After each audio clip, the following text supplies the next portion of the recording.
ये कहानी है एक ऐसे बेटे की जो अपनी माँ की जीभ काट लेता है।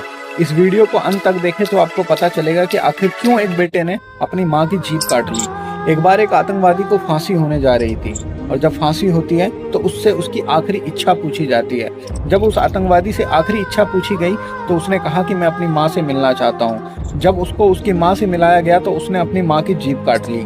तो सारे लोग देख करके हैरान हो गए और उससे कहने लगे कि आखिर तुमने अपनी माँ की जीभ क्यों काट ली? तुम्हें तो फांसी होने जा रही है, तुमने आखिरी इच्छा अपनी माँ से मिलने के लिए कहा था तो तुम्हें मिलाया गया, लेकिन तुमने अपनी माँ की जीभ क्यों काट ली?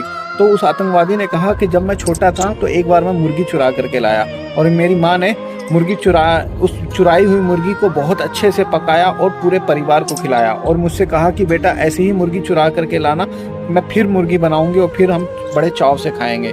उसके बाद से मैंने मुर्गी चुराना शुरू कर दिया। धीरे धीरे मैं मुर्गी चुराता था, फिर उसके बाद मैंने बकरा चुराना करा, फिर मैं चोरियां करने लग गया, फिर धीरे धीरे मैं बदमाश बन गया, फिर उसके बाद मैं राजद्रोह बन गया, फिर उसके बाद मैं देशद्रोही बन गया।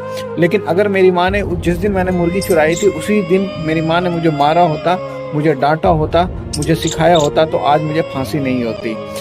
अपनी माँ की उस एक गलती की वजह से वहाँ पे मुझे उस टाइम, क्योंकि मैं बच्चा था, मुझे सही समझ नहीं थी और मेरी माँ ने मुझे नहीं सिखाया और मेरी माँ के जीभ के स्वाद के चलते आज मुझे फांसी होने जा रही है। इसलिए मैंने अपनी माँ की जीभ काट ली ताकि भविष्य में कोई भी माँ अपने बेटे को राजद्रोह देशद्रोही बनने से रोक सके।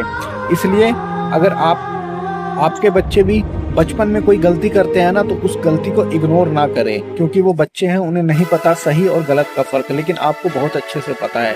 आपकी एक छोटी सी लापरवाही, छोटा सा कुछ करा गया कार्य उनके द्वारा इग्नोर करना, धीरे धीरे वो कब बड़ा बन जाएगा और वो बड़ा होकर के कितना खतरनाक हो सकता है आपको इस वीडियो से पता चल गया होगा। तो इसलिए बच्चों को ज़्यादा छूट ना दे। जब वो छोटे हो, कोई गलती करे तो उन्हें बेशक मारे, बेशक डांटे, ताकि वो आने वाले भविष्य में ऐसा कोई भी कार्य ना कर सके जिससे आपका नाम बदनाम हो, आपके परिवार का नाम बदनाम हो।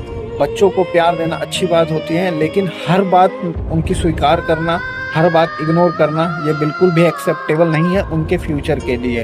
इसलिए उनके अच्छे फ्यूचर के लिए, अच्छे भविष्य के लिए अगर वो कोई कार्य बचपन में गलत कर रहे हैं तो उन्हें बेशक थोड़ा बहुत मारे और डांटे और उनको सिखाए कि सही और गलत में फ़र्क क्या है, क्योंकि वही छोटी छोटी जो गलतियां होती है वो बड़े जाकर के बहुत बड़ी बन जाती है, जिसका अंजाम जो है वो बहुत खतरनाक होता है। वीडियो अच्छी लगी है तो भाई लाइक और फॉलो और शेयर कर दे प्लीज़।